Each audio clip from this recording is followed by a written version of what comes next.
Hola amigos, ¿cómo están? Qué gusto de verlos nuevamente. Estamos en la entrevista del día. Hoy día con una autoridad. Él es amigo de la casa, ha estado en las duras, en las maduras. Él es Seremi del Trabajo, don Ángel Cabrera. ¿Cómo está, Ángel? Qué gusto tenerlo acá, Seremi. Muchas gracias por la bienvenida, Guillermo. Muy contento de estar acá con ustedes de nuevo. Bueno, usted es osornino, así que sí, llega a su casa nueva. ¿No así es. Sí. Oiga, Seremi, hay varios puntitos por ahí entre medio. Por ejemplo, supimos una noticia de que se aumenta el bono invierno. ¿Eso tiene que ver con su cartera o con otra cartera? Con nuestra cartera, finalmente, porque se paga a través de EPS Chile Atiende, que es uno de los servicios que están a cargo, digamos, del Ministerio del Trabajo y Previsión Social. El bono invierno se entrega además a personas mayores, sobre 65 años. Hoy día hay un anuncio bien importante de poder aumentar ese beneficio en 60.000 pesos. Bueno. y que se va a pagar finalmente por IPS, obviamente, como se pagan el resto de las pensiones y el resto de los beneficios que se pagan en general y normalmente en el país. Así es que bueno, contentos también con ese anuncio, esperamos que salga pronto como ley. De los 74.000 y fracción, más los 60, estaríamos en 134.000 y fracción, llegando este año, lo que es una ayuda, un aporte para las personas mayores. ¿Es el famoso bono invierno que había? El famoso bono invierno, justamente. ¿Y ha tenido un aumento en cuanto a dinero entregado? Sí, este año llegó a 74.000 y fracción. Y se anunció por el presidente, el día de ayer ya fue ingresado a trámite con urgencia, por cierto, para que se despache en el Congreso rápidamente, para que se aumente 60.000 pesos más, quedarían 134.000 y fracción el monto, se pagaría normalmente como se paga el bono invierno, no hay que postular, las personas mayores sobre 65 años lo van a recibir prácticamente todo ese bono, y luego obviamente en sus cuentas RUT, o en los métodos de pago donde normalmente reciben sus pensiones.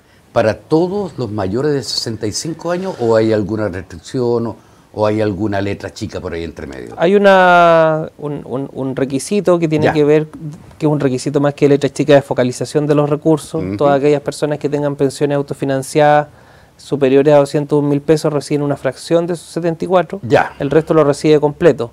La autofinanciada significa que con mis ahorros, mi 10%, yo puedo haber financiado una pensión superior a 201. En la PGU, hoy día que está en 200 y tanto, 206 y fracción, esta aparte. Entonces, es decir, una persona que reciba, por ejemplo, 400.000 pesos, pero recibe de eso un gran porcentaje de PGU, también puede recibir el bono invierno de manera completa. Ay, qué bueno, qué bueno. O sea, portador de buenas noticias, pues, Seremi. Siempre hay buenas noticias en la cartera, en ese sentido. Oiga, a ver, la construcción del puente Chacao, ¿han habido problemas ahí con los trabajadores? Sí. ¿Problemas de seguridad más que nada?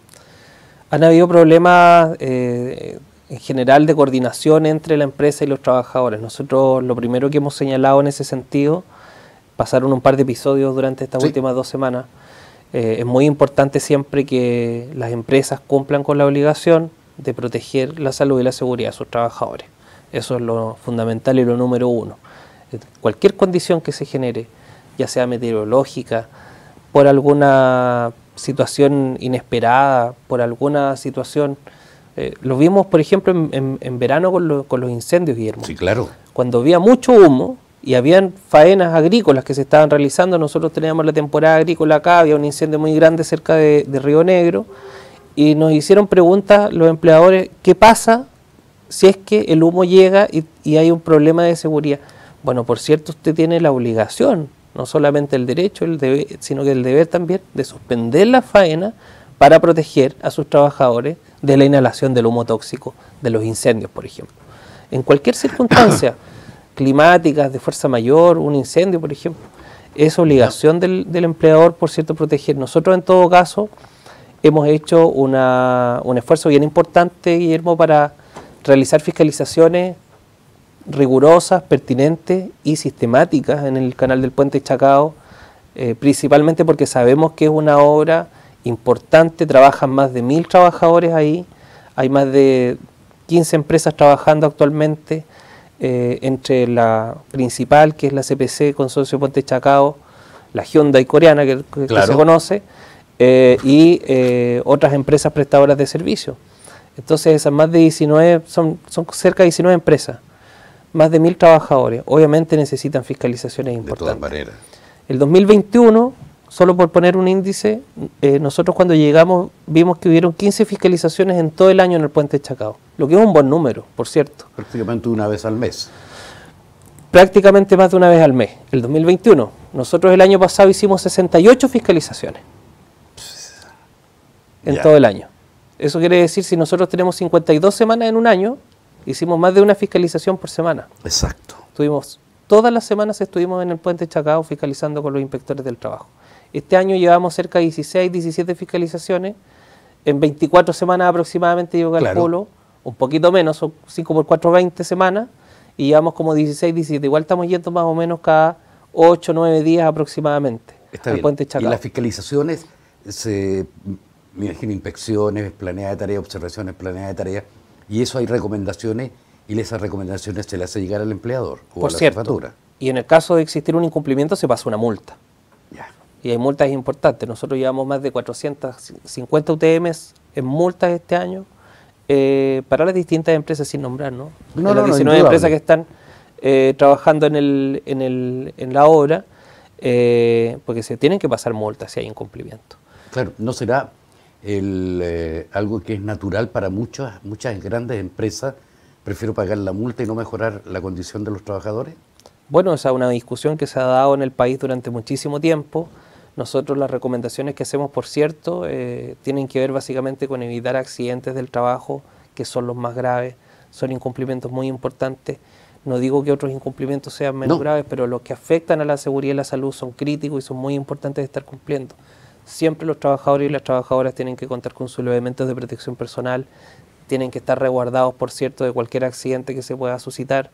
Las condiciones climáticas a veces son complejas. Cruzar hacia la pila central, en el caso del Puente Chacao, a veces implica complicadísimo. Cruzar, digamos, con mal clima. Hay a veces 8 o 9 nudos, dependiendo, digamos, de cómo esté la marea, es complicada la navegación. Obviamente la Directemar tiene también sus protocolos para cerrar el puerto, pero nosotros también hacemos un llamado, por cierto, a la empresa al cumplimiento de esa obligación que tiene el empleador de cuidar siempre la salud y la seguridad de sus trabajadores. Eso es bueno, y para eso está el Ministerio a través de sus organismos para controlar eso. La inspección del trabajo depende de ustedes. Sí, nosotros hicimos un plan de fiscalización el año pasado, precisamente a propósito de esto, un plan de fiscalización que de las 15 que tuvimos en el 2021, pasamos a 68 el 2021 de fiscalizaciones, y ese mismo plan lo estamos ejecutando este año. Un plan sistemático, riguroso y habitual de inspección al Puente Chacao. Son más de 1000 trabajadores, hay que cuidarlos a todos por igual. De todas maneras. Entonces hay que estar muy presentes siempre ahí. ¿Y con las salmoneras?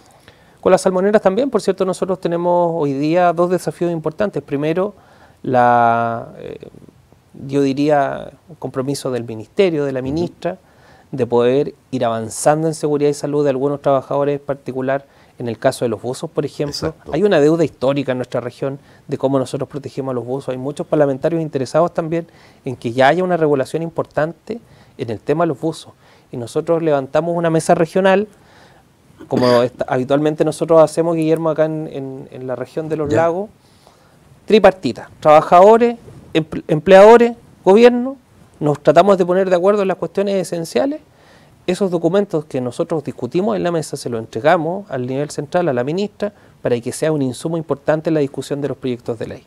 Estamos terminando ese trabajo prelegislativo con los buzos, con los sindicatos de los trabajadores, con los empleadores, para poder luego ese mismo insumo que yo te comentaba, entregárselo a la ministra, poder presentar el proyecto de ley, avanzar en eso, de acuerdo obviamente a las prioridades legislativas que tenga la ministra, no, por supuesto. Pero por cierto hay un interés muy importante también en eso. Exacto. En el caso de las salmoneras también trabajamos fuertemente. Hoy día vamos a tener nuevamente este año una mesa de diálogo social y de formación sindical para trabajadoras de las empresas salmoneras y de la mitilicultura. El año pasado trabajamos en una mesa que intentamos reducir brechas de género dentro de la industria. Entonces estamos trabajando en distintos ámbitos porque los desafíos son muy importantes. No, indudable, indudable. Se lo dije una vez cuando usted lo nombraron como Cerevi, que tenía harta pega y la gente esperaba mucho de ustedes. Sí. Siempre me acuerdo de eso. Los temporeros también están regulando, han conversado con el sector de la agricultura la agricultura, para proteger más también a los temporeros. Hay un primer acercamiento que nosotros hicimos respecto a algo que nos hicieron, una solicitud muy sentida que hicieron el año pasado respecto a aumentar las fiscalizaciones. Ellos planteaban que durante la pandemia se había generado, tal vez por razones lógicas, procesos de fiscalización que estaban más ligados a elementos de protección personal como mascarilla, coafia, guantes, Claro. alcohol gel, etcétera, pero que tal vez era importante seguir abordando las fiscalizaciones como se hacían regularmente hace muchos años atrás respecto a cumplimientos de jornadas de trabajo, la existencia de contratos de trabajo, que se regule ese tipo de cosas. Este verano 2023 hicimos un plan de fiscalización para el sector agrícola, pasamos desde la papa hasta la fruta, por todos lados acá, también con una intención bien importante de poder no solamente fiscalizar lo que nos habían solicitado, sino que también de generar una formación para los empleadores. Habíamos también recibido algunas denuncias de la existencia de trabajadores inmigrantes que estaban trabajando sin contratos regulares, por lo tanto, y sin los documentos, digamos, migratorios al día, por lo tanto, para nosotros eso era muy importante de abordar. Trabajadores también que habían regularmente trabajado en algunas faenas agrícolas en algún momento y que este año se encontraban con que no tenían espacio porque habían trabajadores de otros países que estaban ocupando eso, entonces había un descontento general. Y cobrando menos también. Había también un tema de remuneraciones que nos hicieron saber, entonces nosotros en ese sentido también hicimos un trabajo de poder abarcar eso en una mesa también de trata de personas en la que participamos, para determinar también la existencia tal vez de algunos ilícitos.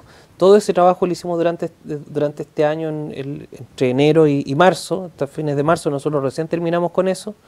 Llevamos 2 meses de evaluaciones también de ese proceso, porque queremos también durante este año poder avanzar en una mesa que pueda integrar a los trabajadores del mundo agrícola.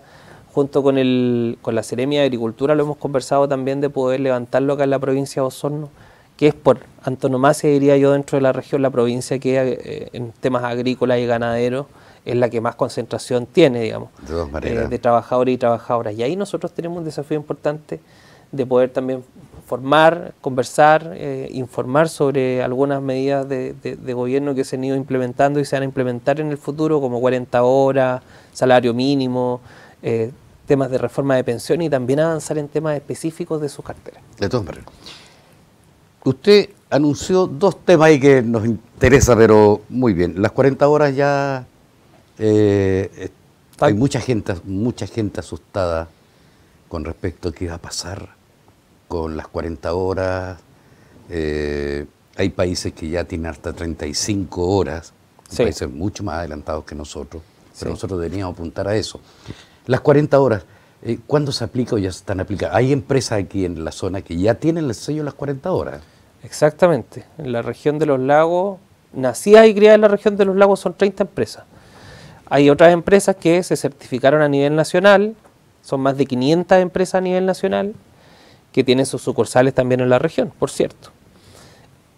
Hay empresas que pueden adelantar la reducción de la jornada laboral y no tener el sello. O sea, ellos pueden decir, ¿sabe qué? Yo me adelanto, no necesito sacar el sello, adelanto la rebaja de la jornada laboral sin problema. Hay algunos que ya nos están pidiendo información respecto a cómo implementarla. Ya. Implementar el adelanto. Quieren algunos la jornada 4x3, que es una jornada que permite trabajar 10 horas al día, de lunes a jueves, por ejemplo, y tener libre viernes, sábado, domingo. ¿Quién no quisiera tener esa jornada? ¿Se puede hacer eso? Se puede hacer. Hay que reducir la jornada a 40 horas y luego permite hacer ese ajuste de jornada de lunes a jueves y viernes, sábado y domingo, todo el año, fin de semana largo. Perdón que le interrumpa ahí, Seremi, pero muchas personas piensan que reduciendo la jornada va a reducir la eficacia, la eficiencia. La productividad. O la productividad, sí, que le llaman. Sí. Bueno, efectivamente es una de las preocupaciones que en algún momento nos hicieron llegar las pequeñas y medianas empresas de la región. En la mesa que nosotros hicimos para conversar este tema, lo primero que nos dijeron, estoy preocupado de que en la rebaja a la jornada laboral, había muchos empleadores, todos estaban de acuerdo, de trabajar menos, no había ningún problema con eso. Pero les preocupaba muchísimo la productividad, si bajan la productividad. ¿Qué va a pasar si en realidad yo tengo una pyme que hacemos polerones, buzos, uniformes escolares? ¿Qué pasa si yo, en vez de hacer los 200 que hacía hasta el momento, me toca que voy a tener que contratar a alguien más, comprar otra máquina, porque vamos a estar haciendo las mismas personas con menos horas de trabajo, 150? Chuta, que es complicado. Nosotros lo que le planteamos era lo siguiente, mire, dos cosas. En general, el descanso aumenta la productividad. Mientras más descansa la persona, más productiva es al otro día. Muchas personas, mientras mejores fines de semana tienen, más productivos son durante los primeros días y esto no es algo que uno esté inventando. No. Es algo que está medido, está en estudio, todo. Y en tercer lugar, reduce los costos en general de las empresas, en general. ¿Por qué? ¿Por qué reduce los costos? Primero porque, bueno, hay costos básicos como la electricidad, el agua potable. Los costos fijos del negocio. Y segundo, porque la accidentabilidad y las enfermedades profesionales ligadas al cansancio, a la fatiga, a veces estar trabajando en una máquina con sueño, cansadísimo, es un riesgo súper importante que puede generar un accidente laboral. Primero para la persona y después también para la empresa. Exacto, y eso le genera un costo muy importante humano, de dolor físico, dolor psicológico, sufrimiento muy importante al trabajador que se accidenta o que sufre una enfermedad laboral. Y por cierto, para la empresa, un costo importante. Indudable al año. Y un costo también humano. Muchas veces no se ve eso. Y eso no se mide. Pero por eso, y por cierto es tan importante, es el descanso. Nosotros lo que quisimos con el proyecto de ley de 40 horas no solamente era decir ya van a trabajar todos 40 horas y ahí arréglenselas como puedan, sino que ir adaptando, no es la idea, es ir adaptando las jornadas, distintas jornadas que existen en nuestro país, y viendo la realidad de cada una de esas jornadas y de qué manera puede trabajar menos. Lo importante siempre era cómo le entregamos a ese trabajador y trabajadora mejor calidad de vida. Yo les decía, por ejemplo, un minero o un trabajador de una empresa salmonera que trabaja en un pontón, en un sistema de turno de, pongámosle 14x7, 14 días de trabajo, 7 días libres. Claro. ¿Hay alguna diferencia en que ese trabajador dentro de esos 14 días salga un día a las 6 de la tarde y después al año siguiente salga a las 5 de la tarde? Si va a tener que estar viviendo en el pontón, en el mismo campamento en el que está, con sus colegas, etcétera, pero no va a ver a su familia, no es tiempo libre realmente de calidad, no hay un descanso efectivo porque no se fue a su casa a descansar, a comer lo que quiere, a estar en su camita, a estar viendo las películas que quiere, descansar. Entonces ese trabajador en realidad no es que realmente le genere efectivamente un descanso trabajar una hora menos. Tal vez lo que era importante para ese trabajador era tener el mismo turno, tal y como lo tiene ahora, pero que se le sumen días adicionales de vacaciones. Y eso es lo que hicimos. Qué bueno. Así quedó el proyecto de ley. Qué bueno. A propósito de eso, tenemos bien poco tiempo y una noticia, pero que estuvo ahí en la palestra y todo eso, el sueldo mínimo. Sueldo mínimo, sí. Vamos a tener sueldo mínimo 500.000 pesos. Es una noticia importante para nosotros como gobierno porque finalmente implica también cumplir con un compromiso del programa del presidente. Él se comprometió el que el sueldo mínimo debería llegar a 500.000 pesos. En ese tiempo ya se estaba conversando de manera muy fuertemente cómo había aumentado el costo de la vida, el alza del IPC. Estábamos terminando los últimos años, o sea, los últimos meses del 2021 y había un efecto de pandemia que ya se estaba viendo muy fuertemente en el costo de los alimentos, en el costo de la vida. Habían subido muchísimo los arriendos, el costo de los vehículos se había disparado. Entonces el presidente obviamente señalaba, bueno, aquí hay que subir el sueldo 500.000 pesos. Eso es una necesidad importante. Se sube en 3 tramos. Eso es lo importante. Ya, primer tramo. Ahora el 1 de mayo de forma retroactiva, estamos en junio, ya No crean que estamos grabando atrasado No, esto, junio. no. Estamos en junio, no, pero el 1 de mayo de forma retroactiva. Empieza a regir desde el 1 de mayo de este año, de 410 que está hoy día a 440. A 440. Nadie puede ganar menos que eso. Los que están Nadie con puede contrato. ganar con un contrato de 45 horas, jornada ordinaria, semanal. 45. ¿Artículo 22 también? También, artículo Ah, ya. 22, sí. Artículo 22 también tiene jornada, lo que pasa es que No, sí, eso no que sí no está marcan. claro. Ese es el tema. Ese es el Sí, tema. sí Bueno, sabemos. con 40 horas es bien interesante porque lo que va a hacer el proyecto de ley 40 horas es que se aplica desde el próximo año esta modificación en el artículo 22 y solamente va a ser aplicable para gerentes y administradores de las empresas. Ya no va a ser para todos quienes no tengan supervisión inmediata, para vendedores viajeros, medios de comunicación, van a quedar excluidos del artículo 22, entonces van a tener que tener su jornada de trabajo. Mire, Sí, qué bueno. interesante. Bueno, pero volviendo a El salario sueldo mínimo, ¿sabes lo que importa? sí, Tener un poco segundo Cerebi, vamos. volviendo a salario mínimo, en septiembre de este año subimos de 440 a 460. Ya. En diciembre, a fines de diciembre, se va a medir el IPC. Si está sobre el 6%, subimos a 470. Si no, se mantiene a 460 hasta septiembre del 2024, donde se sube a 500.000 pesos ya para todos y todas. Ese va a ser el estándar. Pero ya vamos a ir subiendo progresivamente. O sea, ya subió en mayo. Subió en mayo, sube ahora en septiembre de este año, puede subir a finales de año 470, lo más probable es que suba también. Sí, porque la proyección del IPC y todo eso. Así es, va a subir a 470, lo vamos a tener en 470 a fin de año, desde enero hasta el próximo aumento del, sí, Que va a quedar los 500.000 pesos. que va a quedar en 500.000 pesos del 2024. Ok. Esto con apoyo a las pymes. Las pymes Sí. se les va a entregar un beneficio bien importante, hasta de 50.000 pesos. Se les va a reducir también a un 10% el impuesto de primera categoría, un 12,5% el próximo año, muy bueno, Extraordinario. extraordinario. No van a tener que pagar el impuesto de primera categoría de 20 y tantos por ciento, sino que menos de la mitad de eso. Extraordinario. Se les va a, además, dos proyectos de ley importantes. Primero, para que puedan ser competitivos en las compras públicas del Estado. Hoy día las compras públicas generalmente postulan puras grandes empresas, empresas cototas. Nosotros queremos que las pymes también vayan postulando y puedan venderle al Estado todos sus productos que tienen.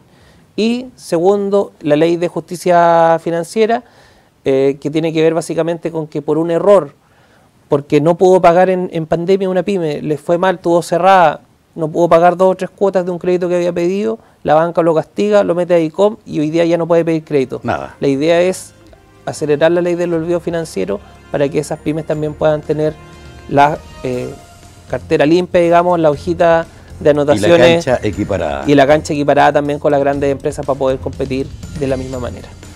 Ángel Cabrera, muchas gracias por estar acá. Un Ve gusto, que Guillermo. portador de buenas noticias. Siempre cuando hay buenas noticias el tiempo se acorta. Su casa, por si acaso, Cerebi cuando quiera. Muchas gracias. Ok, Muchas gracias. nosotros nos vemos en otra entrevista del día, digamos, una conversación amena que tenemos siempre con personas interesantes. Nos vemos. Chao. Gracias.